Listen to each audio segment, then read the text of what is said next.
Kitcheners! In this video, we're going to show you on how to cook SEDAAP. GORENG instant fried noodles.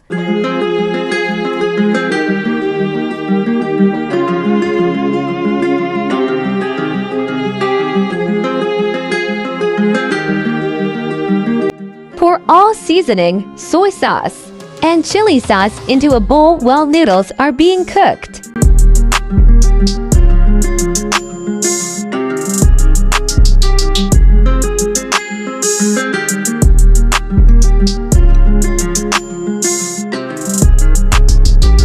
Boil noodles into 2 glasses of water and simmer for 3 minutes.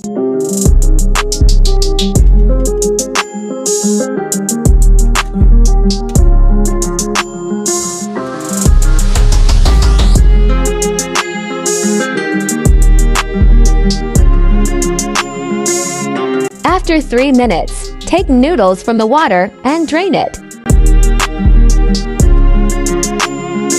Mix the cooked noodles with seasoning, soy sauce, and chili sauce until even.